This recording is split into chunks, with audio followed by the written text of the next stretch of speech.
Assalamualaikum warahmatullahi wabarakatuh. Alhamdulillahi rabbil alamin. Allahumma salli ala sayyidina Muhammad wa ala ali sayyidina Muhammad wa barik wa sallim alayhi. Umar ரலியல்லாஹு அன்ஹு. Umar ரலியல்லாஹு அவங்க முந்தின காலத்துல ஒரு முஸ்லிமே இல்ல. ஒரு சில விஷயத்துக்கு அப்புறமேட்டு தான் நமக்கு உமர் ரலியல்லாஹு அன்ஹு அவங்க முஸ்லிம் ஆனாங்க. முஹம்மது நபி ஸல்லல்லாஹு அலைஹி வஸல்லம் அவங்களுடைய எதிரியில ஒருத்தவங்க தான் நம்மளுடைய உமர் ரலியல்லாஹு அன்ஹு அவங்கன்னு சொல்றாங்க. முஹம்மது நபி ஸல்லல்லாஹு அலைஹி வஸல்லம் அவங்கள கொலை செய்யறதுக்காக நம்மளுடைய அவங்க தன்னுடைய குதிரைய வேகமா ஓட்டிட்டு வராங்க. தன்னுடைய இடுப்புல வாளையும் சொருவிட்டு வராங்க. அப்படி வேகமா வரும்போது அவங்க பாதியிலே உமர் நீ எங்க போற இவ்வளவு வேகமான்னு கேட்கும் போது நான் முகம்மதை கொலை செய்யறதுக்காக போறேன் அப்படின்னு சொல்றாங்க.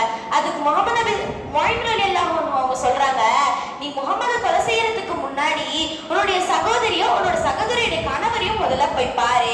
அவங்க இஸ்லாத்தை ஏத்துக்கிட்டாங்க, அதாவது அவங்க முஸ்லீம் ஆயிட்டாங்க அப்படின்னு சொல்றாங்க. அதை கேட்ட உமர் ரலியல்லாஹு அவங்க படும் கோபத்தோட தன்னுடைய குதிரையை வேகமா ஓட்டிட்டு தன்னுடைய தங்கையோட வீட்டுக்கு போறாங்க. வீட்டுக்கு போயிட்டு தன்னுடைய கணவரை அவங்களோட தங்கையோட கணவரை அடிக்கிறாங்க. அடிச்சதுக்கு அப்புறமேட்டு அதை தடுக்க அவங்களோட தங்கையையும் அடிக்கிறாங்க. அவங்க தங்கை சொல்றாங்க, நீங்க எவ்வளவுதான் அடிச்சாலும் சரி நாங்க இஸ்லாத்தை விட மாட்டோம், நாங்க மௌத்தா போனாலும் சரி நாங்க ஒரு முஸ்லீமா தான் இருப்போம் அப்படின்னு சொன்னதுக்கு அப்புறம் உமர் ரலியல்லாஹு அவங்க மனசு மாறுறாங்க. மனசு மாறினதுக்கு அப்புறம் தன்னுடைய தங்கை கிட்ட சொல்றாங்க, இப்ப நீங்க என்ன ஆயத்து ஓதுனீங்க அதை என்கிட்ட காட்டு, குரான்ல நீ என்ன ஓதுன அதை நானும் ஓதுனேன் அப்படின்னு கேக்குறாங்க. அதுக்கு அவங்களுடைய தங்கை சொல்றாங்க, நம்மளோட குரான் தொடும் போது ஒழு செஞ்சுட்டு தான் நம்ம தொடணும் அப்படின்னு சொல்றாங்க. உடனே ஒழு செய்யறதுக்காக போறாங்க. தங்கையோட கணவரும் எப்படி ஒழு செய்யணும்ன்றத சொல்லி தராங்க. அதே மாதிரி உமர் ரலியல்லாஹு அவங்களும் அதே மாதிரியே ஒழு செய்யறாங்க. ஒழு செஞ்சுட்டு குரான்ல தங்கையும் அவங்களோட கணவரும் ஓதுன அதே ஆயத்தை சூரா தாவா சூரால 1ல இருந்து 8வது ஆயத்து வரையும் அதே ஆயத்தை அவங்க திருப்பி திருப்பி ஓதிக்கிட்டே இருக்காங்க. அந்த ஆயத்தை ஓதுனதுக்கு அப்புறம் அவங்க கொஞ்சம் மனசு மாறுறாங்க. மனசு மாறிட்டு அவங்க ஒரு சந்தோஷத்துல நம்ம ஒரு முஸ்லீமா மாறிட்டோம் அப்படின்னு ஒரு சந்தோஷத்துல முஹம்மது நபி ஸல்லல்லாஹு அலைஹி வஸல்லம் அவங்க பார்க்கறதுக்காக போறாங்க. தன்னுடைய குதிரையை வேகமா ஓட்டிட்டு போறாங்க. அங்க தாருல் அரக்கத் அப்படிங்கிற ஒரு கதவை தட்டுறாங்க. அதுக்குள்ளதான் நம்மளுடைய முஹம்மது நபி ஸல்லல்லாஹு அலைஹி வஸல்லம் அவங்க இருக்காங்க.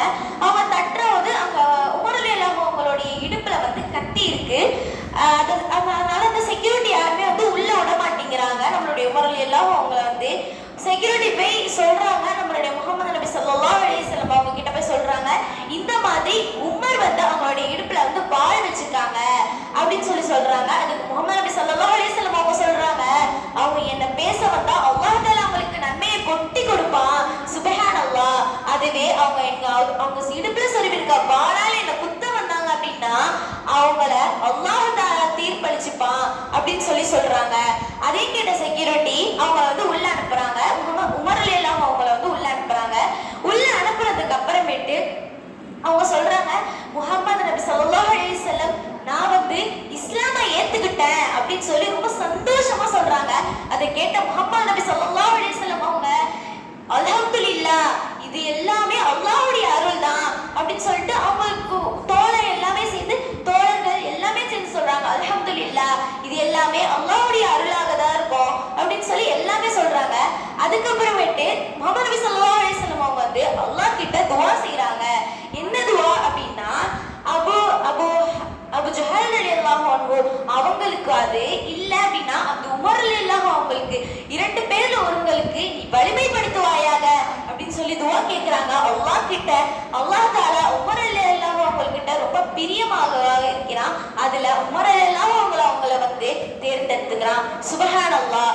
அந்த உமர் ரலியல்லாஹு அவங்க முஸ்லீம் ஆயிட்டாங்க அப்படின்றத காஃபிர்களுக்கும் பரவுது. எல்லா காஃபிர்கள் ரொம்ப கோபமா இருக்காங்க.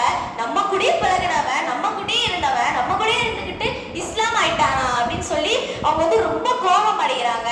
கோபம் அடைந்ததற்கு பிறகு அவங்க உமர் ரலியல்லாஹு அவங்க போயிட்டு நம்ம நபி ஸல்லல்லாஹு அலைஹி வஸல்லம் அவங்க கிட்ட போய் கேக்குறாங்க, நம்ம ஏன் தொழுகைய மறைத்து தொழுகிறோம், யாருக்கு எதுக்கு நம்ம பயப்படணும், அல்லாஹ் அறிவிச்ச தொழுகையை நம்ம ஏன் பயப்படணும் அப்படின்னு கேக்குறாங்க. நம்மளுடைய உமர் ரலியல்லாஹு அவங்க நபி ஸல்லல்லாஹு அலைஹி வஸல்லம் கேட்கிறாங்க.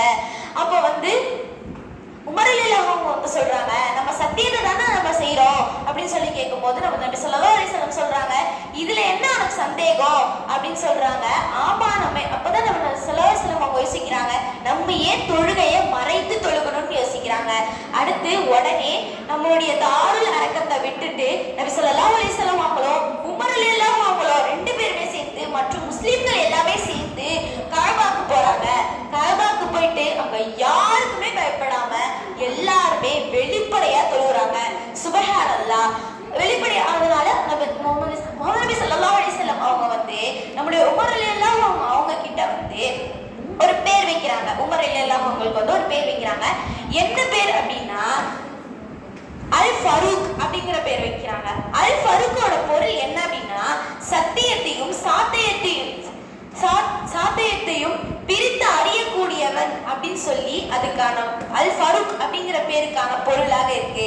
அதுக்கப்புறம் சில நாட்களுக்கு அப்புறமேட்டு நமது முஹம்மது நபி ஸல்லல்லாஹு அலைஹி வஸல்லம் அவங்க மௌத்தாயிடுறாங்க. இன்னா லில்லாஹி வ இன்னா இலைஹி ராஜிஊன்.